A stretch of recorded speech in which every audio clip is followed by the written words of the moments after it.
સુરત શહેર હોમગાર્ડના C zone દ્વારા સુરત શહેર જિલ્લા હોમગાર્ડ કમાન્ડન્ટ ડોક્ટર પ્રફુલ્લ શિરોયાના અધ્યક્ષ સ્થાને બાઇક રેલી સાથે સફાઈ અભિયાન અંતર્ગત કાર્યક્રમ યોજાયો હતો।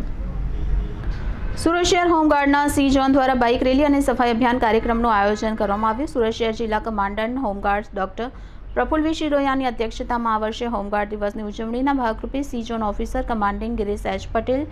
C plan commandant Vijay T Mahajan, C plan commandant Mahendra Lohar, તમામ એનસી સભ્ય અને હોમગાર્ડ જવાન દ્વારા કાર્યક્રમનું આયોજન કરવામાં આવ્યું છે, જેમાં સી ઝોનના કુલ 315 હોમગાર્ડ સભ્ય દ્વારા ગોડાદરા મહર્ષિ હાઈસ્કૂલ પરેડ ગ્રાઉન્ડથી ગોડાદરા પોલીસ સ્ટેશન, જોગાણી માતાના મંદિર, મહારાણા પ્રતાપ ચોકથી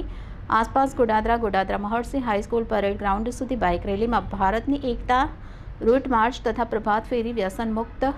ગુજરાત, બેટી બચાવો બેટી પઢાઓ, જળ એ જીવન, જળ સિંચાઈ, જન ભાગીદારી, સ્વચ્છતા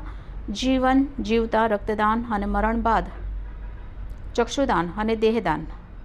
પર્યાવરણ તેમજ સ્વચ્છ ભારત અભિયાન સાથે ટ્રાફિક નિયમ માટેની જનજાગૃતિ જેવી તમામ પ્રવૃત્તિ માટે જાગૃતિના કાર્યક્રમનું આયોજન કરવામાં આવ્યું। સાથે સાથે મહર્ષિ સ્કૂલનું મેદાનની સફાઈ પણ કરવામાં આવી।